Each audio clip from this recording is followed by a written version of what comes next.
Permítanme compartir con ustedes en esta mañana una historia verdaderamente sorprendente que leí esta semana pasada. Es acerca de un hombre llamado John Harper, nacido en Escocia en el año 1872. John Harper se convirtió al cristianismo cuando tenía 14 años de edad.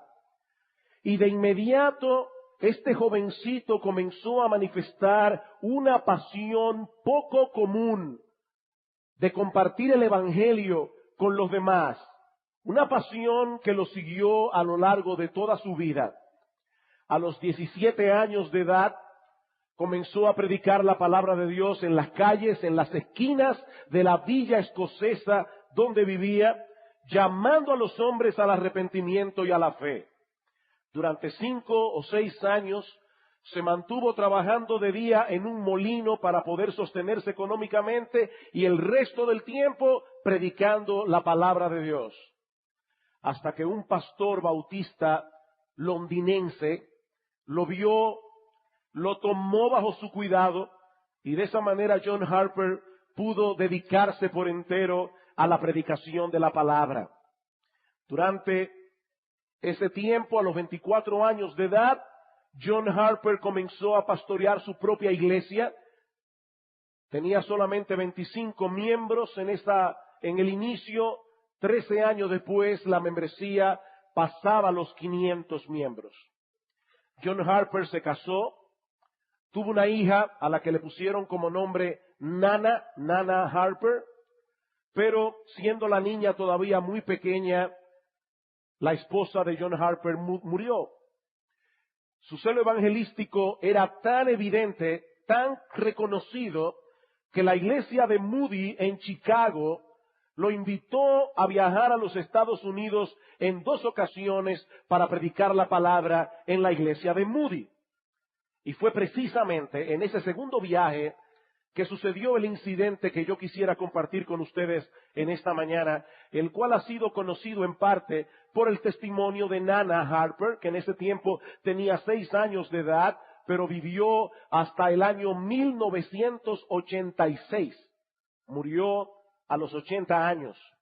Ella recuerda, como niña, que yendo en el barco camino hacia Estados Unidos, cerca de la medianoche, el barco chocó con un iceberg y comenzó a hundirse. Y aunque su padre creía que otro barco iría a rescatarlos como una medida de precaución, puso a la niña al cuidado de un primo que iba con ellos también mayor que ella y la puso en uno de los botes salvavidas. De hecho, eso fue lo que permitió que la niña sobreviviera. Supongo que ya muchos se habrán dado cuenta que el barco en el que ellos viajaban era el famoso Titanic, que naufragó la noche del 14 de abril de 1912. Pero hay una parte de la historia que la conocemos hoy por el testimonio de un joven escocés que 6 meses después, en un culto de oración, dio el siguiente testimonio. Él cuenta que estaba flotando en el agua helada, agarrada de uno de los escombros del barco, cuando de repente una ola trajo a John Harper a su lado, que estaba exactamente en la misma condición. Y John Harper le preguntó: ¿eres tú salvo? No, no lo soy, le respondí. Él entonces replicó: cree en el Señor Jesucristo y serás salvo. Dice él: las olas alejaron a Harper de mí una vez más, pero un poco después fue empujado otra vez a mi lado y me preguntó: ¿y ahora eres salvo? No, le respondí, cree en el Señor Jesucristo y serás salvo. Entonces, perdiendo su asidero en la madera, Harper se hundió. Y allí solo en la noche, y con 2 millas de agua bajo mis pies, confié en Cristo como mi Salvador. Yo soy el último convertido de John Harper. Hermanos, he ahí un hombre que hasta el último suspiro de su vida fue dominado por la pasión de compartir con otros el mensaje del Evangelio. Y estando a punto de morir ahogado, fue el instrumento que Dios usó para que ese joven pusiera su confianza en Cristo para ser salvo. Hay un site de internet que se llama Enciclopedia Titánica, que recoge cosas del Titanic. A John Harper se le llama el héroe del Titanic. El héroe del Titanic. Y hermanos, es precisamente acerca de esa pasión evangelística que yo quiero hablarles en esta mañana, continuando con nuestra serie de sermones acerca de la iglesia como una comunidad de gracia. Hasta ahora nosotros hemos visto cómo se supone que debemos relacionarnos unos con otros como parte que somos de una comunidad local de creyentes salvados por gracia. Pero lo que quiero que veamos en esta ocasión es la responsabilidad que todos nosotros tenemos para con los de afuera y a quienes debemos alcanzar con el mensaje del Evangelio. Ahora quiero aclarar de antemano que no es mi intención en este día que nosotros salgamos de la iglesia abrumados por el peso de la culpa, por nuestra falta de celo evangelístico. No, hermanos míos, mi intención en esta mañana es que nosotros salgamos de aquí animados para compartir con otros la noticia más extraordinaria que un ser humano puede escuchar jamás. Siguiendo de cerca algunos capítulos de un libro escrito por el pastor Mark Dever, titulado El Evangelio y el Evangelismo Personal, vamos a responder algunas preguntas básicas con respecto al tema del evangelismo. Responderemos algunas hoy, otras, si el Señor lo permite, el domingo próximo. Y la primera pregunta es la más básica de todas. ¿Qué es el evangelio? ¿Qué es el evangelio? Evangelizar no es otra cosa que compartir el evangelio. Por lo tanto, no podemos dar un solo paso adelante sin aclarar cuál es el mensaje que el evangelio anuncia, sobre todo en una época como la nuestra, donde hay tanta confusión al respecto.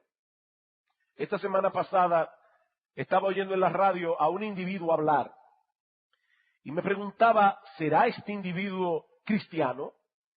¿Será una prédica que él está dando en la radio? Porque él estaba hablando como un predicador.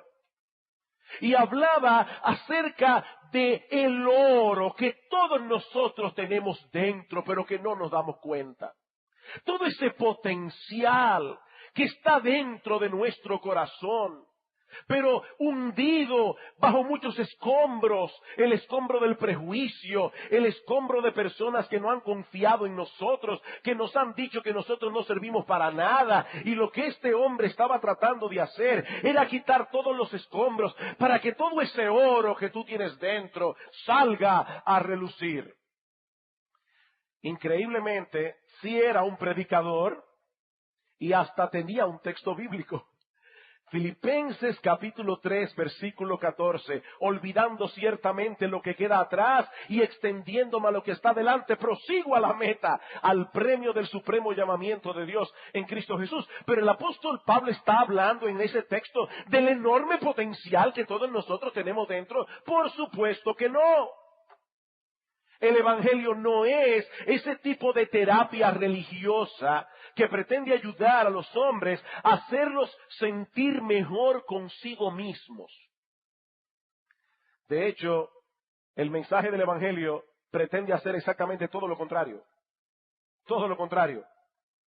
Tampoco el mensaje del evangelio es meramente Dios te ama y tiene un plan maravilloso para ti. Aunque el amor de Dios se encuentra en el centro mismo del evangelio, fue por amor que Dios diseñó un plan de salvación, el plan de salvación revelado en la Biblia. Más aún, la Biblia dice en 1 de Juan, capítulo 4, versículo 8, Dios es amor. Pero mis hermanos, limitarnos a decirle a una persona, Dios es amor, o Dios te ama y tiene un plan maravilloso para ti, no solo no puede equipararse a la tarea de predicar el evangelio, sino que puede distorsionar por completo el mensaje, como vamos a ver en un momento. Tampoco predicamos el evangelio cuando le decimos a una persona que Jesús quiere ser su amigo. Y eso es algo que escuchamos a muchos predicadores, sobre todo los de la televisión. Gracias al Señor, con honrosas excepciones. Jesús quiere ser tu amigo.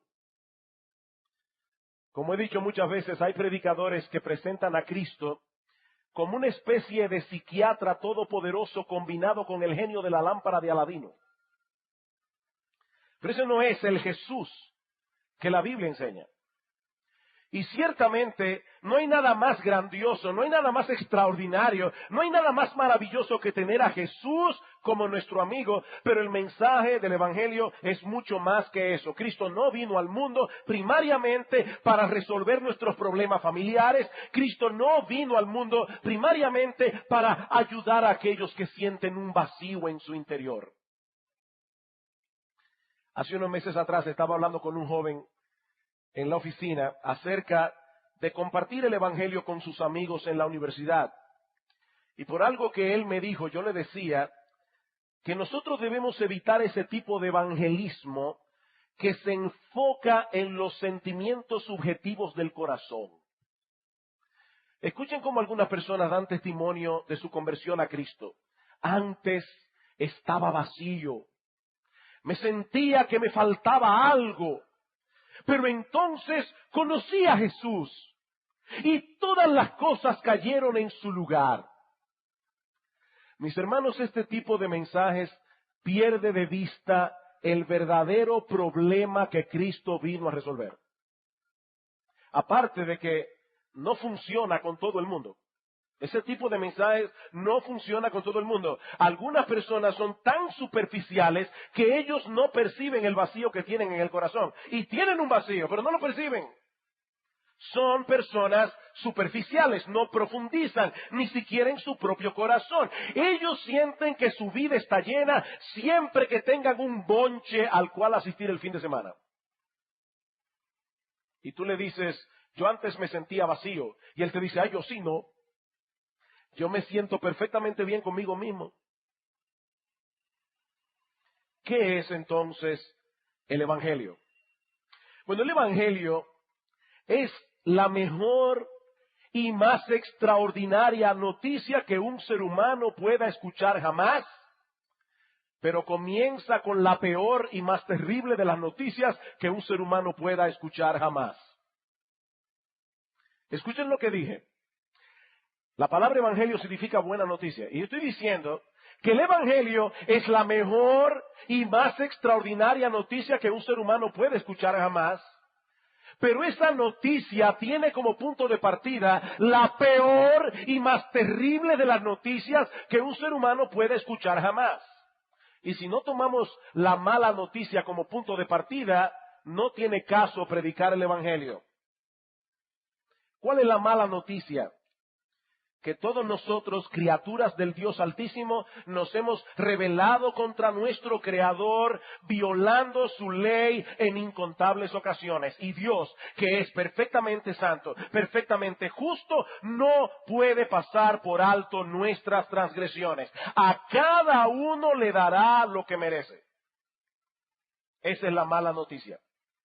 La paga del pecado es la muerte, dice Pablo en Romanos capítulo 6, versículo 23. Ese es el miserable salario, que eso es lo que la palabra paga significa. El miserable salario que todo hombre recibirá por sus pecados. Y Pablo no se refiere aquí únicamente a la muerte física. Se refiere a la separación eterna de Dios en un lugar de condenación. La mayoría de nosotros nos molestamos cuando un malhechor se sale con la suya, ¿no es así?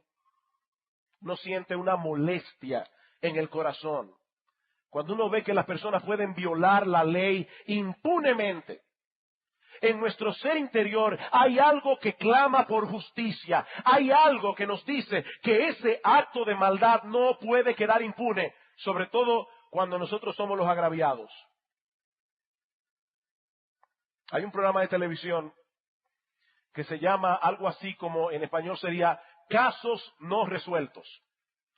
Y es un tipo de programa que llama mucho la atención. Ahí se presentan casos que hace 20 años quedaron en un archivo, engavetados, y de repente viene un detective, comienza a descubrir pistas nuevas y descubren al criminal. Y qué alivio uno siente.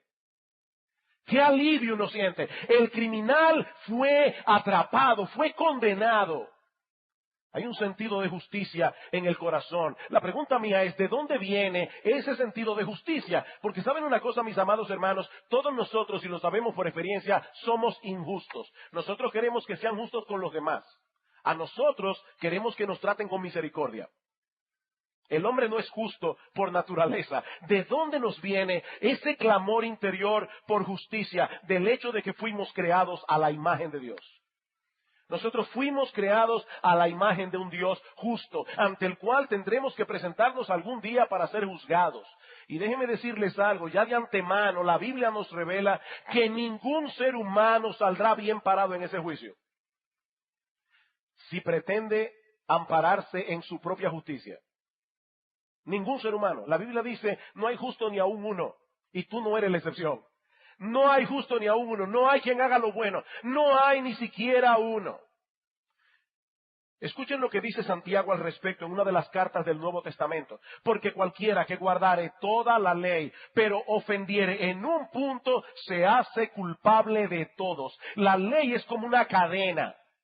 Rompiste un eslabón, dañaste la cadena, no el eslabón. El que viola un punto se hace culpable de todos, es transgresor de la ley. Sigue diciendo Santiago, porque el que dijo no cometerás adulterio, también ha dicho no matarás. Ahora bien, si no cometes adulterio pero matas, ya te has hecho transgresor de la ley.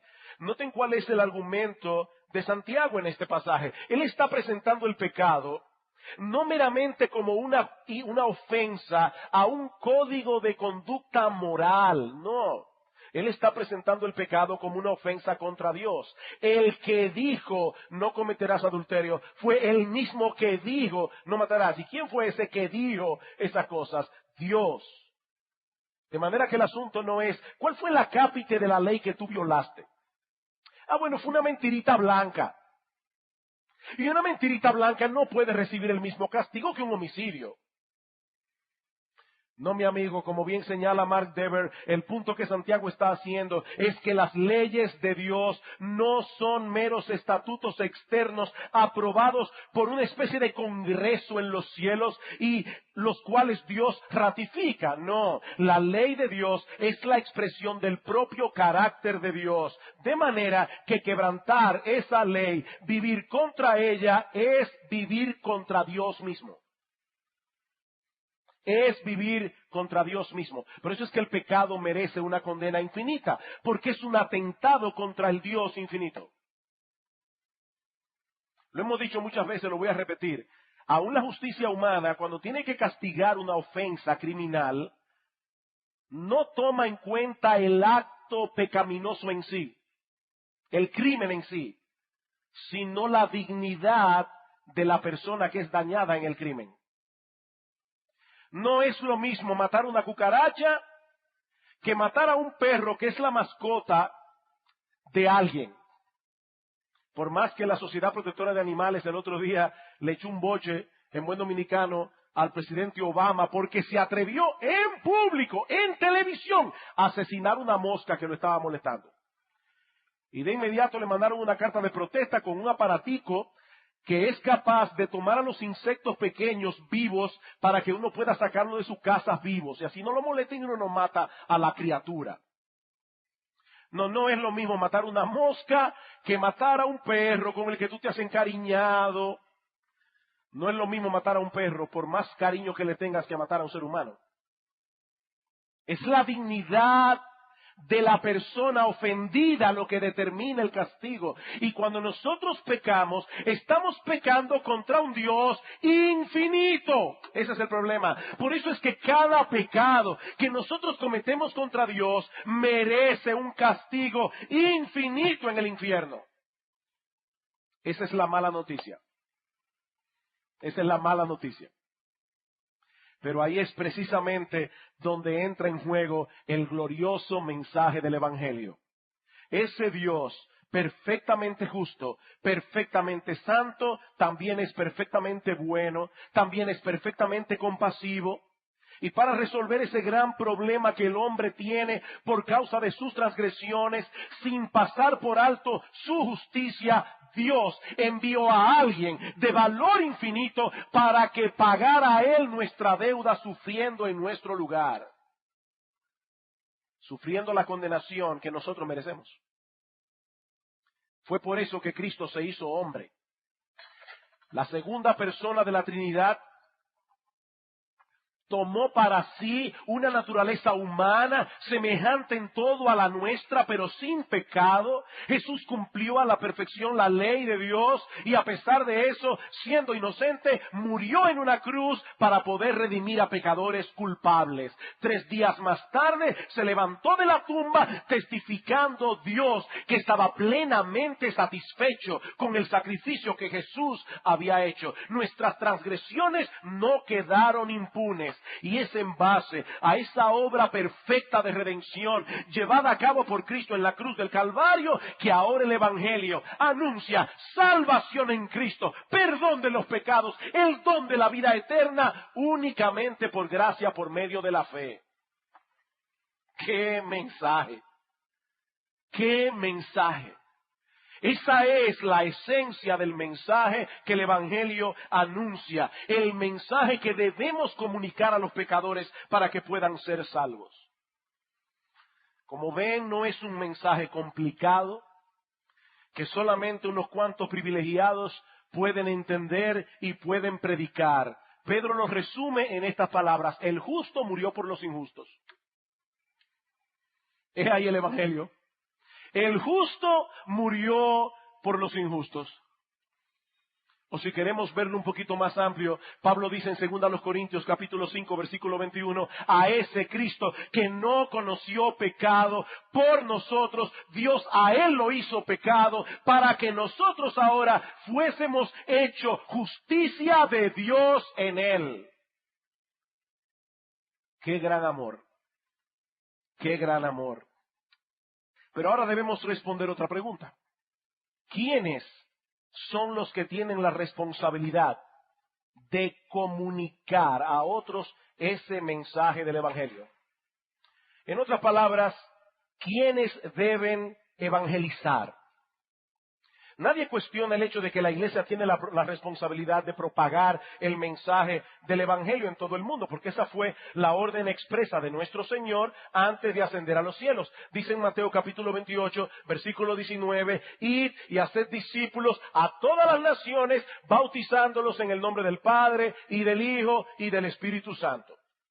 Y en Lucas capítulo 24, versículo 46, Jesús dijo a sus discípulos, así está escrito y así fue necesario que el Cristo padeciese, que resucitase de entre los muertos al tercer día y que se predicase en su nombre el arrepentimiento y el perdón de pecados en todas las naciones, comenzando desde Jerusalén.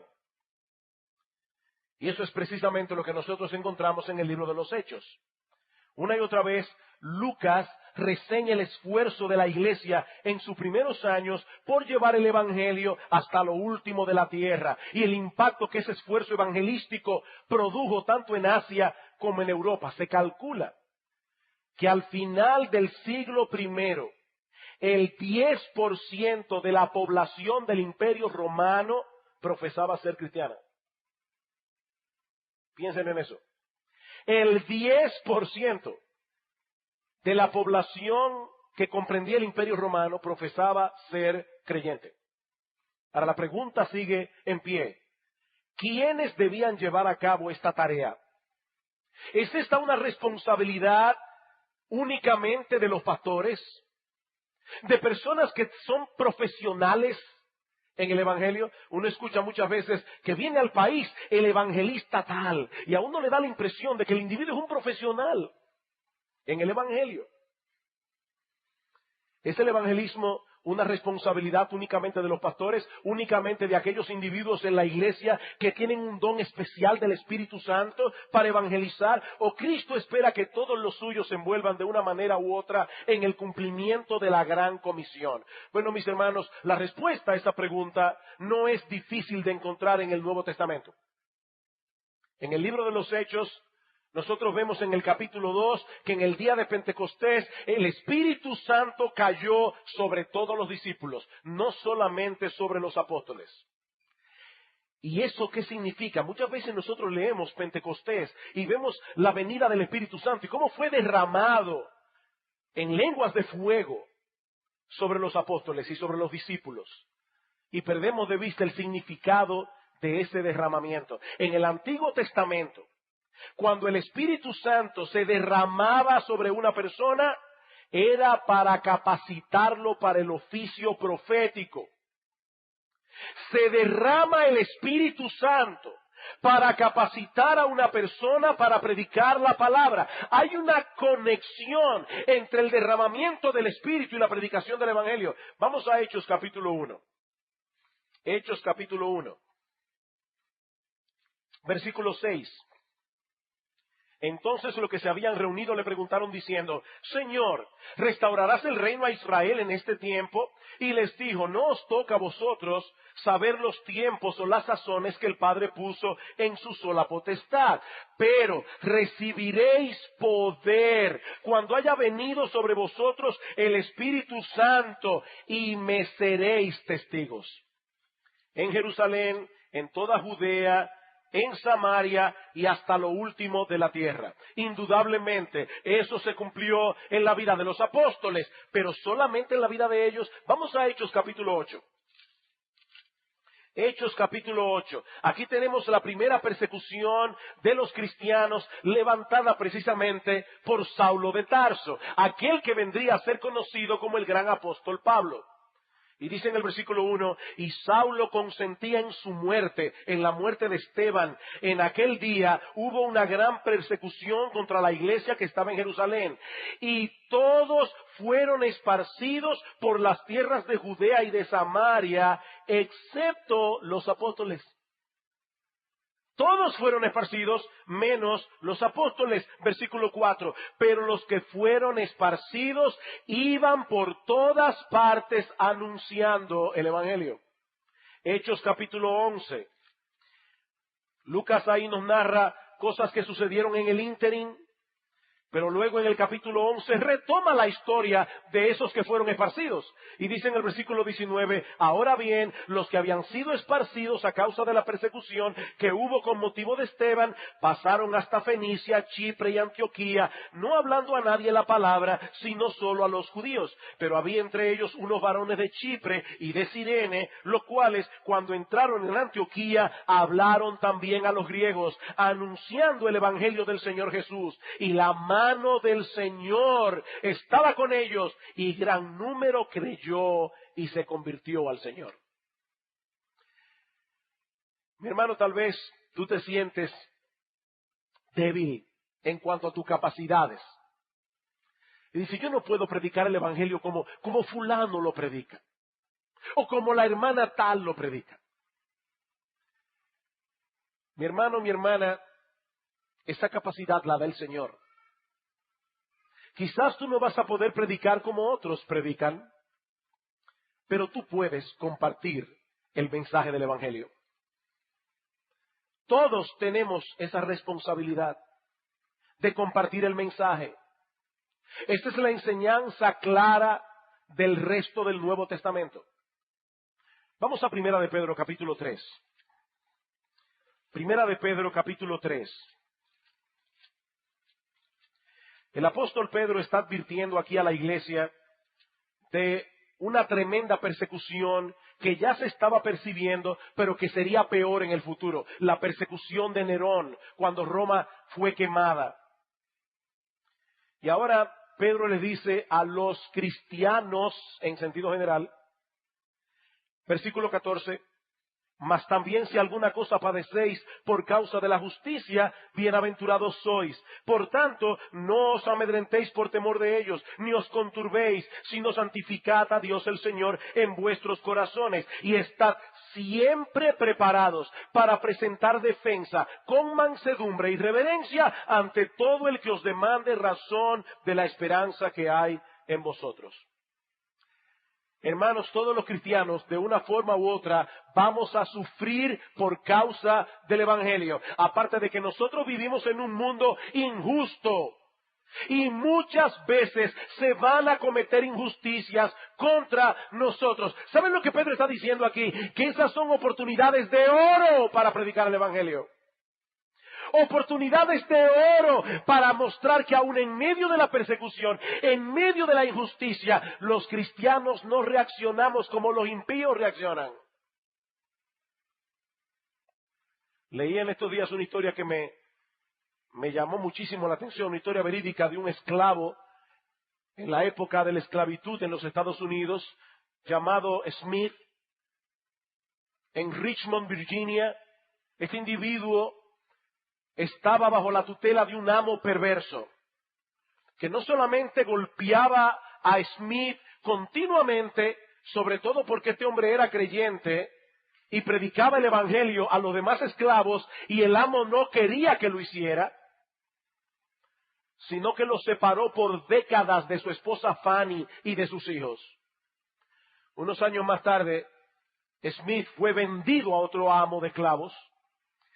Y el amo, ya conociendo la fama de este individuo, llamó a su capataz y le dijo: golpéalo en la espalda para que sepa de antemano que aquí él no puede hacer lo que él quiera, sobre todo el estarse reuniendo con otros esclavos para predicarle la palabra. Este capataz tomó a Smith y le dio 100 fuetazos en la espalda. 100, literalmente.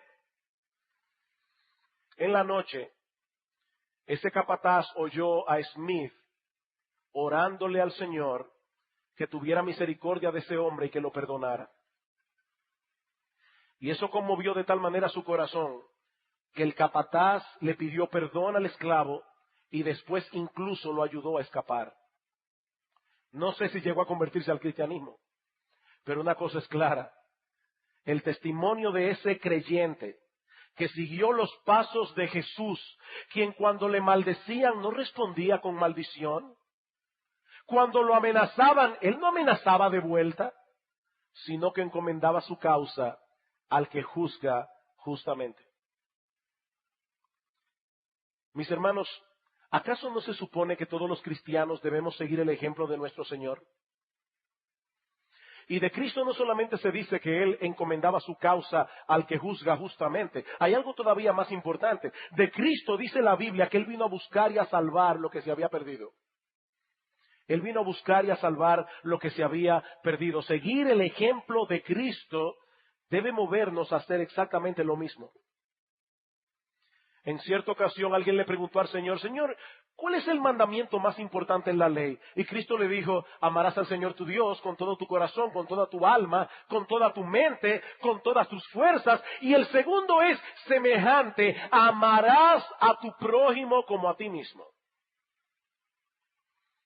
¿Y qué significa eso en la práctica? Bueno, como mínimo, obedecer la regla de oro. ¿Y qué dice la regla de oro? Trata al otro como tú quieres que te traten a ti. Eso resume toda la ley y los profetas. Trata al otro como tú quieres que te traten a ti. Qué bueno, mis amados hermanos, que algún día, en un día en nuestras vidas, alguien compartió con nosotros el mensaje del Evangelio. Dad de gracia lo que de gracia recibisteis. Pero hay algo más que no debemos pasar por alto. Y es el hecho de que el Nuevo Testamento presupone que cada creyente debe vivir de tal manera que sea una recomendación para el Evangelio. Cada creyente, eso no se le pide únicamente a los pastores o a los diáconos.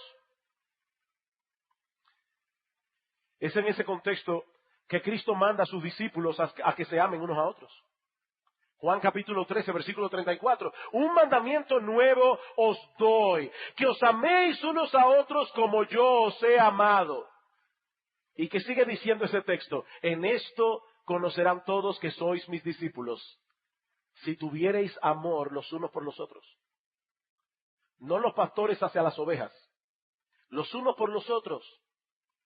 Mis hermanos, esa es una de las razones por la que Dios tiene a su iglesia en el mundo.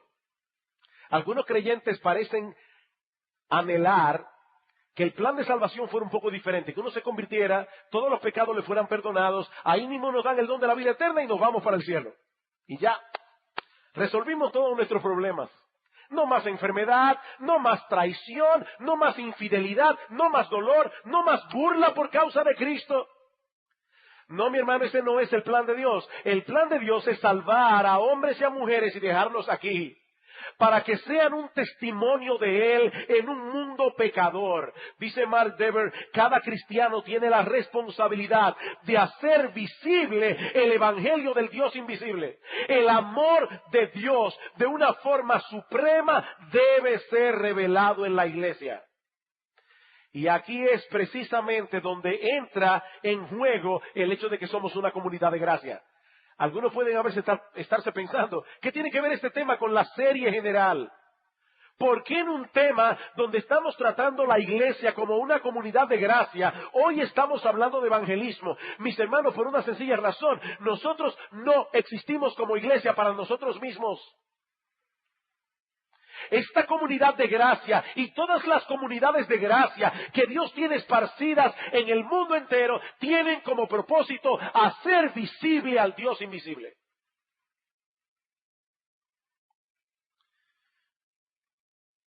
El tipo de evangelismo que el Nuevo Testamento presenta no es el de creyentes aislados dando testimonio de lo que Cristo hizo en ellos. Ese no es el evangelismo del Nuevo Testamento. El Dios invisible espera que su carácter venga a ser visible en el mundo a través de la iglesia. Uno de los textos más fantásticos, personalmente, que yo encuentro en el Nuevo Testamento es Efesios capítulo 3, versículo 10. Hablando de la iglesia, Pablo dice, para que la multiforme sabiduría de Dios sea ahora dada a conocer por medio de la iglesia a los principados y potestades en los lugares celestiales. Dios está usando a la iglesia para enseñarle a los ángeles algunas cosas acerca de su sabiduría. Por supuesto, otros textos del Nuevo Testamento nos ayudan a ver que esa es una responsabilidad que tenemos para con el mundo también. Escuchen lo que dice John Stott. La invisibilidad de Dios es un gran problema. Dios no se ve. Fue un problema para el pueblo de Dios en los días del Antiguo Testamento. Sus vecinos paganos podían burlarse de ellos diciendo, ¿dónde está vuestro Dios? Porque sus dioses eran visibles, eran tangibles, pero el Dios de Israel no era ni una cosa ni la otra. El Dios de Israel ni era visible ni era tangible. No se podía palpar, no se podía oler, no se podía sentir de esa manera. Dice Stott, en el día de hoy, en nuestra cultura científica, nuestros jóvenes son enseñados a no creer en nada que no esté abierto a la investigación empírica. Es decir, que no podamos investigar con el uso de los sentidos. ¿Cómo resuelve Dios entonces el problema de su propia invisibilidad? La primera respuesta, por supuesto, es Cristo. Cristo, Jesucristo es la imagen del Dios invisible. Juan capítulo 1, versículo 18. A Dios nadie le vio jamás. El unigénito Hijo que está en el seno del Padre, Él le ha dado a conocer. Y sigue diciendo esto, eso es fantástico, dice la gente, pero eso ocurrió hace 2000 años. ¿No hay otra manera en que Dios se haga visible hoy? Sí la hay, dice John Stott. Y entonces cita primera de Juan 4:12. Nadie ha visto jamás a Dios. Lo mismo que se dice en Juan 1:18. Pero ahora, en vez de apuntar hacia Cristo, apunta hacia la iglesia. Si nos amamos unos a otros, Dios permanece en nosotros y su amor se ha perfeccionado en nosotros. Y no es que Dios tiene poco amor y ese amor necesita crecer. Lo que está diciendo es, en la iglesia es que ese amor se manifiesta en una forma palpable. En otras palabras, sigue diciendo John Stott, el Dios invisible que una vez se hizo visible en Cristo, ahora se hace visible en los cristianos si nos amamos unos a otros. Esta es una declaración sorprendente. La iglesia local no puede evangelizar, no puede proclamar el evangelio de amor si ella misma no es una comunidad de amor.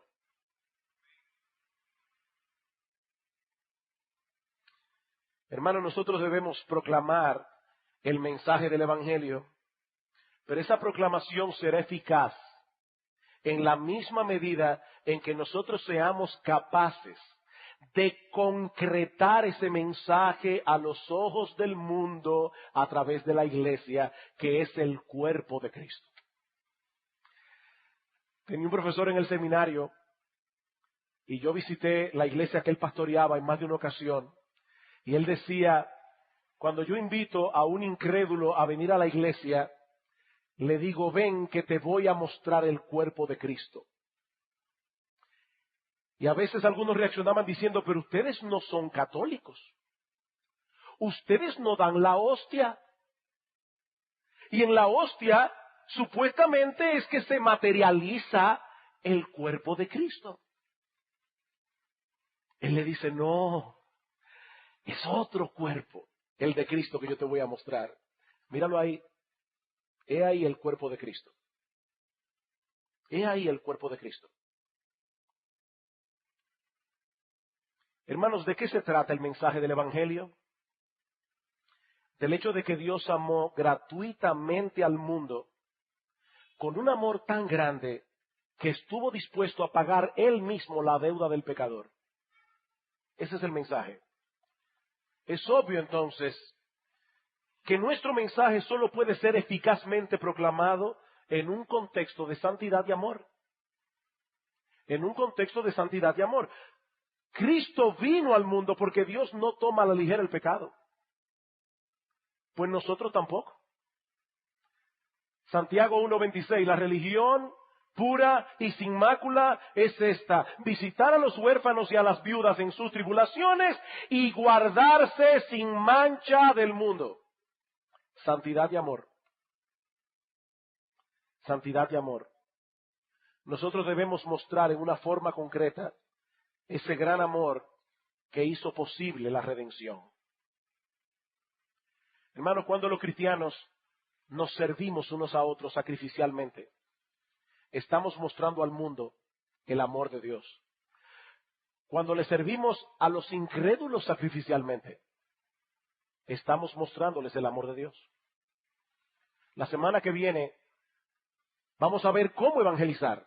Hasta ahora hemos visto simplemente qué es el evangelio y quiénes deben evangelizar. Todos nosotros debemos evangelizar. ¿Cómo debemos hacerlo? Bueno, eso lo veremos la semana que viene. Pero antes de concluir, déjame hacerte una pregunta. ¿Cómo te defines tú a ti mismo en relación a la fe cristiana? ¿Cómo te defines tú? ¿Te defines como un creyente? ¿Alguien que se ha arrepentido de sus pecados y ha creído únicamente en Cristo para salvación? Entonces, mi hermano, y escucha esto con atención, si eres creyente, deleítate en el Evangelio, vive el Evangelio y proclama el Evangelio. Tú eres creyente, deleítate, mi hermano, en el Evangelio. Si yo sé que este mundo está lleno de problemas, yo sé que ahora subieron la energía eléctrica y dan menos luz, yo lo sé. Yo sé que no es fácil dormir a veces con un calorazo y pensando quién estará gozando el dinero que pagas tú todos los meses. No, eso no es fácil. Pero mi hermano, mi hermana, nosotros somos los seres más privilegiados del planeta. Nosotros hemos creído en Cristo. Dios nos alcanzó por su gracia. Él perdonó todos nuestros pecados. Y al final del camino nos espera una mansión, cual nunca tú has visto algo similar, donde estaremos gozando de la presencia de Dios, de la presencia de nuestro Señor, por los siglos de los siglos. Mi amado hermano, deleítate en el Evangelio, porque muchos incrédulos no están dispuestos a abandonar su gozo pecaminoso por un aburrimiento santo. Nosotros tenemos que mostrarle al evangelio, a los incrédulos, que tenemos algo tan grande, algo que nos puede consolar en medio de las más grandes aflicciones, que eso les produzca sed en el corazón. ¿Cómo es que tú puedes? ¿Cómo es que tú puedes? Déjame explicarte cómo. Deleítate en el evangelio, vive el evangelio.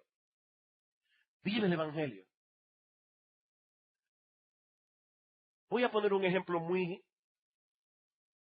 simple de vivir el evangelio. Hermanos, ciertamente, la vida en la iglesia con santos no glorificados tiene sus inconvenientes. Una de las cosas que vamos a ver la semana que viene es que cuando compartamos el evangelio seamos honestos. Tenemos que ser honestos. La vida cristiana no es felicidad, felicidad, felicidad, todo feliz, una sonrisa colgate, todo el que las 24 horas del día. No, eso no es verdad, eso es utópico. Eso es irreal. Ni Cristo vivió así. Él lloró ante la tumba de Lázaro. No, eso no es verdad. Nosotros debemos ser honestos con el evangelio. Pero hermano, no es verdad que una de las complicaciones del evangelio es vivir con los evangélicos.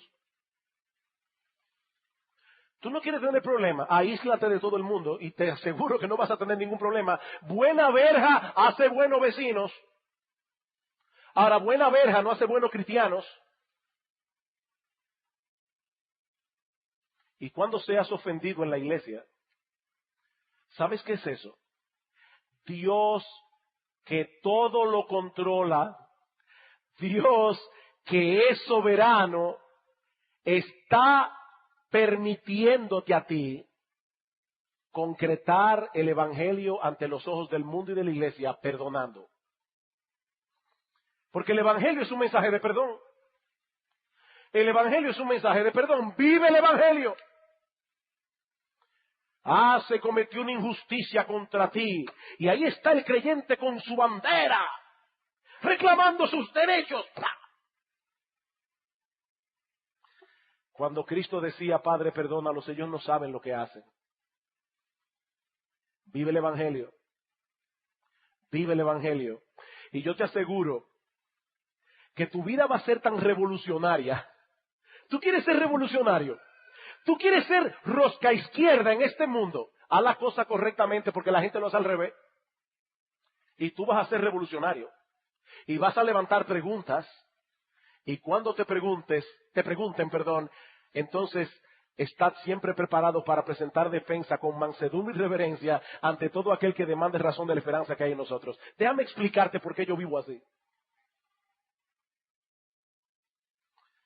Ahora, si tú te defines a ti mismo como alguien que aún no es creyente, entonces, mi amigo, hoy tú tienes la oportunidad de arrepentirte de tus pecados, tomar la determinación de divorciarte de tu vida de pecado, algo que no vas a poder hacer en tus propias fuerzas, eso solamente puede hacerlo Cristo, pero tú vas a tomar esa determinación confiando plenamente en Él, no solamente para el perdón de tus pecados, sino también para poder vivir la vida que Él quiere que tú vivas. Algunas personas quieren arreglar su mundo primero, para entonces venir a Cristo. Mi amigo, si tú pudieras arreglar tu mundo sin Cristo, Él vino en vano. No es que tú no puedes enderezar tu mundo sin Cristo. Ven a Él con la determinación de divorciarte de tu vida de pecado, pero confiando en Él, no solamente para el perdón de tus pecados, sino también para poder vivir la vida que Él quiere que tú vivas. Eso no tiene que suceder en una situación tan dramática como la que le pasó a ese joven escocés, a quien John Harper le predicó el Evangelio.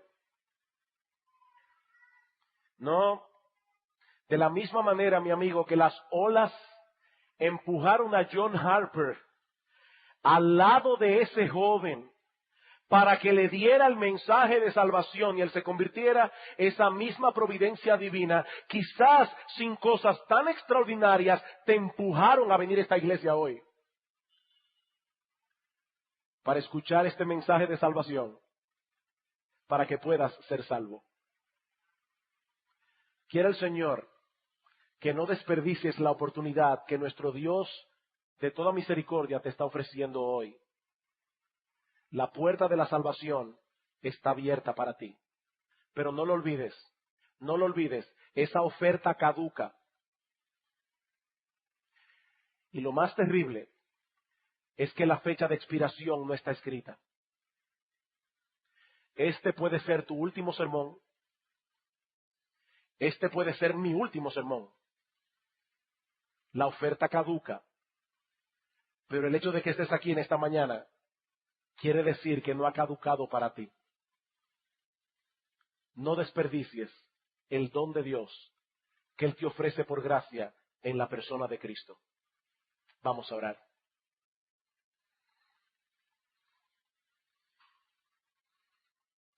Padre, queremos darte muchas gracias por darnos en esta mañana la oportunidad de proclamar una vez más el mensaje de salvación. Pero sobre todas las cosas, Señor, ayúdanos como iglesia a dar de gracia lo que hemos recibido de gracia en la medida en que nos deleitamos en el Evangelio, vivimos el Evangelio y proclamamos el Evangelio. Señor, en esta mañana es el deseo de nuestro corazón que tú salves a muchos. Usa tu palabra, Señor, la cual tú has prometido usar poderosamente para la salvación de los pecadores. Manifiesta, Señor, en este lugar, en esta misma hora, que tu brazo no se ha acortado para salvar. Salva, Señor, te lo imploramos. En el nombre de Cristo nuestro Salvador. Amén.